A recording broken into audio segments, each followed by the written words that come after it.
students, this is CA Yashoda Sharma from My Future Academy. Coming to the next topic of our second chapter, vouchers. So vouchers को pillar of accounting कहा जाता है क्योंकि एक transaction कौन से nature का है वो हमें voucher ही बता सकता है. For example, अगर किसी ने purchase किया है तो purchase के लिए अलग voucher बनेगा जिसमें सारी purchase की detail रहेगी. सेल्स वाउचर है तो सेल्स का अलग वाउचर बनेगा जिसमें सारी सेल्स की डिटेल रहेगी. और ये वाउचर जो है वो दो जन के पास रहेगा, जैसे एक जिसने वाउचर दिया है और the another party is voucher receiver.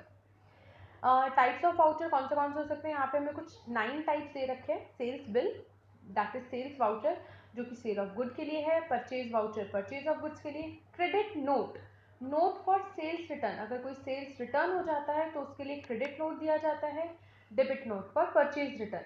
Right, so इसी तरीके से हमारे पास कुछ 9 वाउचर्स हैं. कंपोनेंट्स ऑफ वाउचर मतलब कि अब ये जो वाउचर है जो एक इस तरीके का पेपर रहेगा या फिर वो हो सकता है ऑनलाइन वाउचर हो, तो उस वाउचर में क्या क्या लिखा रहेगा. Name and address of the voucher issuer, मतलब जो वो वाउचर को इशू कर रहा है उसका नाम, जो वो वाउचर को रिसीव कर रहा है उसका नाम और address, date, serial number, amount, signature, signature of receiver, signature of prepare, type of voucher कौन सा टाइप है वो भी इसमें लिखा रहेगा, एंड द अदर डिटेल्स जो भी अब वो चाहे. तो बेसिकली ये 8 डिटेल्स रहेगी, उसके बाद कुछ और डिटेल्स भी हो सकती है. डुअल इफेक्ट ऑफ ट्रांजैक्शंस, हमने ये बात की है कि कोई भी ट्रांजैक्शन के डुअल इफेक्ट होते हैं, दो इफेक्ट होते हैं. So under double entry system, as per its name itself, 2 entries are done for each transaction.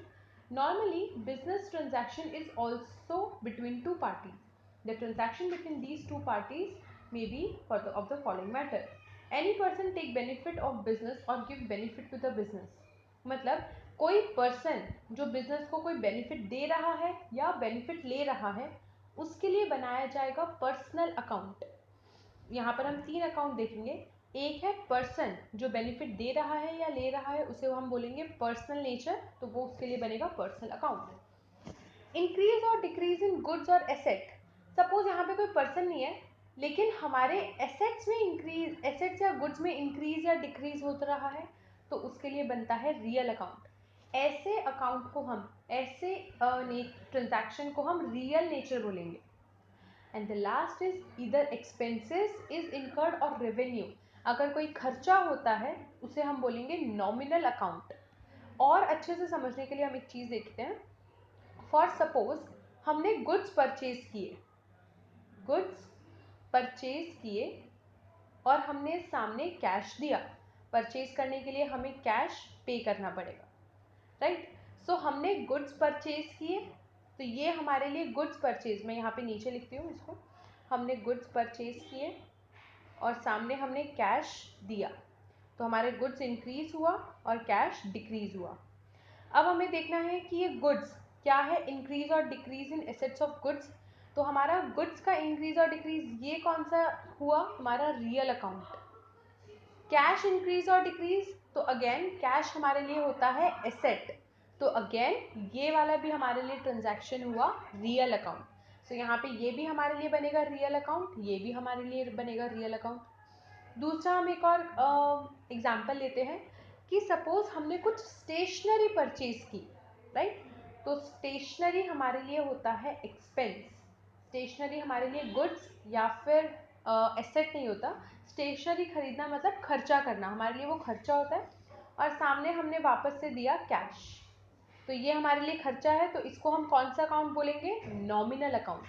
क्योंकि हमने देखा है कोई भी एक्सपेंस करना या फिर इनकम, रेवेन्यू जनरेट करने को हम बोलते हैं nominal account. Cash, again cash increase, यहाँ पर कैश डिक्रीज हो रहा है. इंक्रीज और डिक्रीज इन एसेट कहाँ पे जाएगा, रियल अकाउंट में. तो यहाँ पर ये वाला हो गया हमारे लिए नॉमिनल अकाउंट, कैश हमारे लिए हो गया real account. Right, personal account का हम देखते हैं. हमने गुड्स परचेज किए क्रेडिट में, हमारे पास गुड्स आए, सामने कौन आया, क्रेडिट, यानी सामने आया हमारे क्रेडिटर, क्योंकि हमें उसको पैसे देने बाकी है. राइट, सो क्रेडिटर हमारे लिए क्या हो गया, एक पर्सन है, तो वो होगा हमारे लिए personal account. Again goods increase और डिक्रीज होना हमारे लिए कहाँ जाएगा, रियल अकाउंट, राइट। सो ये हो गया हमारा real account, personal account and nominal account का कॉन्सेप्ट। इलस्ट्रेशन 3 आपका उसी बेसिस पे है। हमें यहाँ पर ये बताना है कि कहाँ पे इसकी इफेक्ट होगी। Manoj comments the business with the introduction of the capital. First transaction है, पहले हम इसका देखेंगे कि क्या इसकी डुअल इफेक्ट है from the point of view of the firm. Firm के पॉइंट ऑफ व्यू से क्या इसकी इफेक्ट है। सो फर्म के पास पहला क्या आया, फर्म के पास कैश आया, राइट, क्योंकि मनोज ने बिजनेस स्टार्ट किया। हमें फर्म के पॉइंट ऑफ व्यू से देखना है, तो मनोज ने बिजनेस स्टार्ट करने के लिए पैसे किसको दिए, फर्म को, तो फर्म के पास कैश आया। सेकेंड इफेक्ट इसकी क्या होगी कि मनोज ने पैसे दिए हैं, यानी वो फर्म के लिए हो गई लायबिलिटी, क्योंकि इस फर्म को वो कैश वापस से मनोज को पे ऑफ करना पड़ेगा, राइट। सो मनोज के पास यहाँ पे दो चीजें आई, कैश आया, साथ ही साथ लायबिलिटी आई। अब वो जो लायबिलिटी है वो किसकी है, मनोज की, यानी मनोज एक तरीके से फर्म के लिए क्रेडिटर हो गया, राइट। सो मनोज यहाँ पे होगा हमारे लिए पर्सनल अकाउंट और कैश हमारे लिए होगा रियल अकाउंट। यहाँ पे जो इफेक्ट है वो भी हम देख लेते हैं। कैश कम्स इन और सामने क्रेडिट साइड पे क्या आएगा, कैपिटल, जो कि है liability. Second, account is open with the state bank of India by depositing 40,000। यहाँ पर भी हम दो इफेक्ट देखते हैं, हमेशा इफेक्ट दो होती है, एक डेबिट और एक क्रेडिट। सो यहाँ पर कैश आया, फर्म यहाँ पर क्या किया, फर्म ने कैश डिपॉजिट किया, मतलब कैश गया और बैंक बैलेंस इंक्रीज हुआ, सो बैंक डेबिट हो जाएगा और कैश क्रेडिट हो जाएगा। Bank has purchased goods worth ₹3,000 from Bharti bank, तो गुड्स आए तो गुड्स होगा डेबिट। सामने कैश, यहाँ पर कहीं भी कैश वर्ड यूज नहीं किया गया है, इसीलिए यहाँ पर हम भारती बैंक लिखेंगे, राइट। गुड्स आए तो हमने उसको, एक इफेक्ट हो गई गुड्स आने की। दूसरी इफेक्ट है कि भारतीय बैंक हमारी क्रेडिटर हो गई, क्योंकि हमें उसको अभी पैसे देने बाकी है। Next fourth, Manoj sold goods worth ₹5,000 to Vipul. अब वापस से इस सेंटेंस में कहीं पर भी कैश यूज नहीं हुआ, तो विपुल क्या हो गया हमारा डेटर, क्योंकि हमने विपुल को क्या किया है, सोल्ड किया है, विपुल से पैसे लेने बाकी है। तो एक तरफ तो हमें गुड्स मिल रहे हैं, एक तरफ विपुल हमारा डेटर बन रहा है, right. Manoj purchase furniture of ₹1,500। यहाँ पर भी क्या है, हमारे पास फर्नीचर आ रहा है और यहाँ पर हमारा कैश गोज आउट, क्योंकि यहाँ पर कहीं पर नाम नहीं लिखा।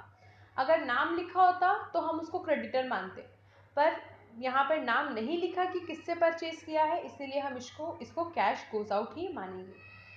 कमीशन पेड, यहाँ पर पेड आ गया, तो एक जगह कमीशन हमारा एक्सपेंस है, राइट। हम क्या कर रहे हैं, हम डुअल इफेक्ट देख रहे हैं, दो इफेक्ट देख रहे हैं कि भैया हर एक ट्रांजैक्शन की क्या दो इफेक्ट हो रही है। तो यहाँ पर हमारा कमीशन क्या है, एक्सपेंस, तो एक जगह तो हमने एक्सपेंस इनकर किया, दूसरा हमने कैश पे किया, राइट। तो यहाँ पर भी हमारे दो इफेक्ट हो गए। सो आप देखोगे यहाँ पे हर एक एंट्री के दो इफेक्ट होंगे। विपुल रिटर्न द गुड्स वर्थ ₹200। अब अगेन यहाँ पर हमने गुड्स को रिटर्न किया, विपुल ने रिटर्न किया, और जो ₹200 थे उसको वो वापस मिल जाएंगे, तो गुड्स गोज आउट और कैश कम्स इन, राइट। सो इस तरीके से आपको ये सारे ट्रांजैक्शन की डुअल इफेक्ट करनी है, और आपको देखना है कि किस तरीके से दो इफेक्ट हो रहे हैं, क्या कम्स इन हो रहा है, क्या गोज आउट हो रहा है। कल हम नेक्स्ट वीडियो में हम स्टार्ट करेंगे with the types of account, जो हमने आज थोड़ा बहुत देखा, personal account, real account, nominal account. कल हम इसकी और डिटेल में, नेक्स्ट वीडियो में हम इसकी और डिटेल में डिस्कस करेंगे।